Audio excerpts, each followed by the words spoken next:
Not much happening this weekend that I can think of. Saturday could be one game, I think. Wembley, Oxford, Bolton, League One playoff final. Should briefly chat about it. It feels right. Let's talk about it briefly.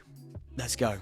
As always, if you do find value from the content, please make sure you leave a like and subscribe. Over 60% of the people that watch this podcast aren't currently contributing to our goal of hitting 9,000 subscribers before the end of the season. If you could do it, it's free to do so. That would be fantastic.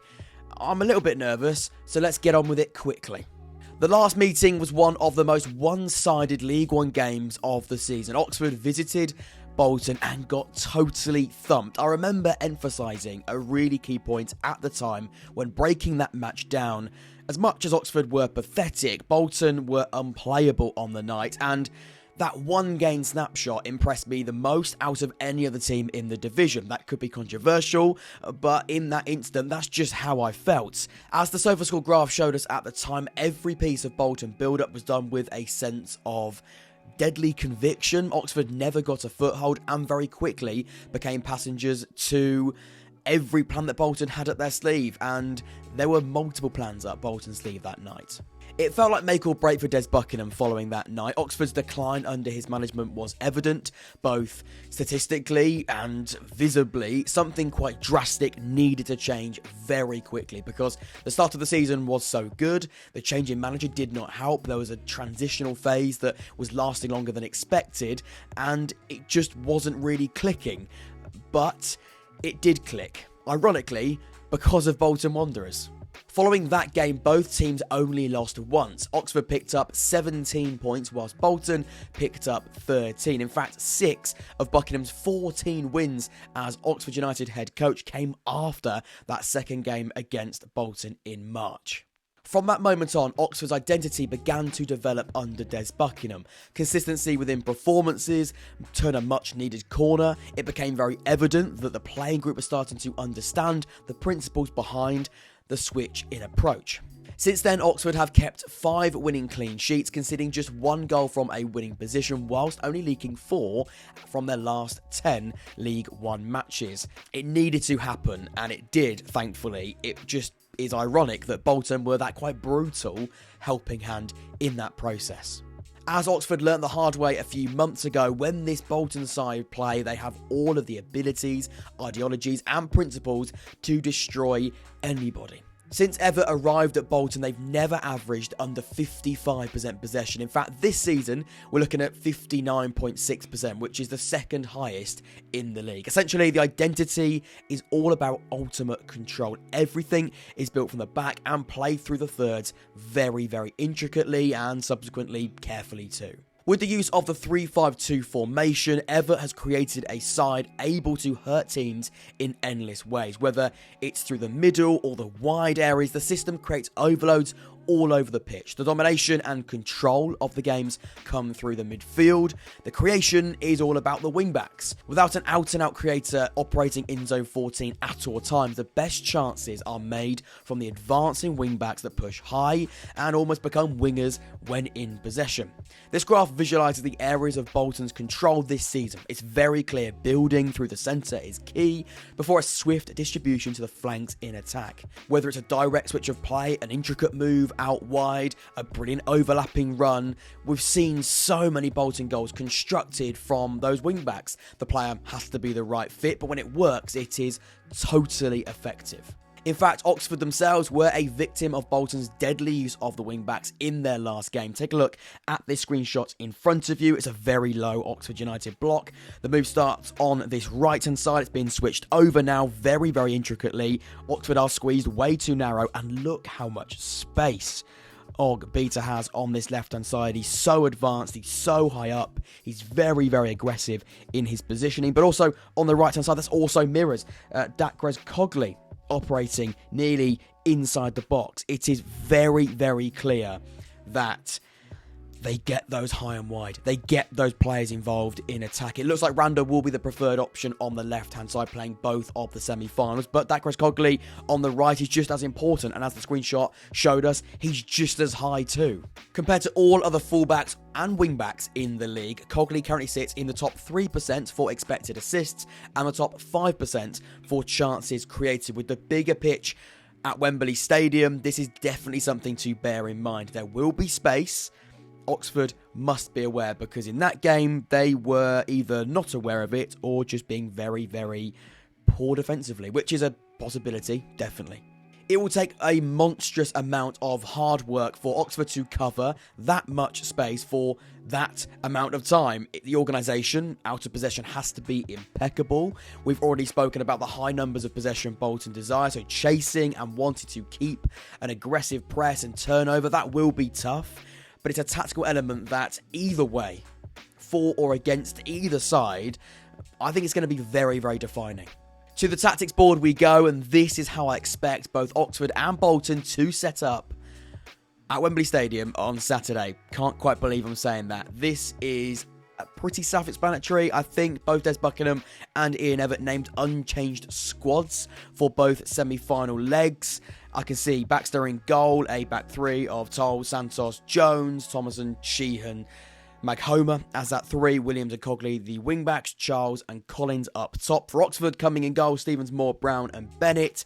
Brannigan holding slightly deeper in that 6, Rodriguez and Goodrum as an advanced 8, Dale and Murphy out wide with Harris up front. Plenty of battles all over the pitch, whether that's Mark Harris against that very, very strong Bolton back 3, the wing-backs against Oxford's wide threat, 2 of the strongest midfield trios. Very, very interesting how those two midfields are going to go head-to-head. Whatever it may be, the finer details will add up. And speaking of finer details, some of the underlying numbers when comparing these two teams are fascinating and reinforce the point that this game, on the biggest of occasions, could go in any direction. The metrics are scarily similar. Stylistically, there are plenty of parallels, which, like I said, can go either way. Too many comparisons make a very, very tight game, but it also could make it extremely open. I don't know which I'd prefer. My nerves, either way, are going to be effective. I don't think it matters, really. Both teams sit in the top 5% for 10 plus open play sequences in the league. The top 3 for most build-up attacks, 2 on every possible occasion. These teams can control with intricacy. Oxford, I'd say a slightly more rock and roll on the turnover, but generally we've got 2 very attractive footballing sides going head-to-head, which, like I said, can swing in both directions. Now, we've spoken about the wide threat of Bolton Wanderers, and we'll touch on Oxford's width in a moment, but can we take a moment to speak about Paris Maghoma? The Brentford loanee sits in the top 1% for successful dribbles compared to every other League One midfielder, and has accumulated the most goal-ending carries in the division. He often operates as a Mazzala, that's with 2 Zs, not a Chicken-Tikka Masala. Something very, very different. This is a footballing role, I promise you. And it essentially means, although he can work centrally, he can also drift out wide and plays an important role in attacking moves by drifting into those half spaces and unique areas of the attacking zones. Take a look at his personal heat map on the screen, because as Tifo explained further, they are generally creative, industrious, mobile, technically gifted, and above all, capable of operating as a kind of versatile, dynamic midfield hub. Perhaps the most important trait for a Mazzala is the extremely good technical ability with both feet. Happy to receive the ball in tight spaces. When you break all of the aspects of that definition down, it's fair to say Maghoma does indeed fit that profile. He could well and truly be a game changer for Bolton on Saturday. Oxford must be aware of his threats. I'm sure they will be, but even if you are, you have to go and stop him. It sounds silly, but he's that good. At points this season, he has been unstoppable and very unpredictable. He's a match winner, a maverick, and that's what I like about him. I won't like him on Saturday, but I can definitely appreciate how good he's been across the course of this League One campaign so far.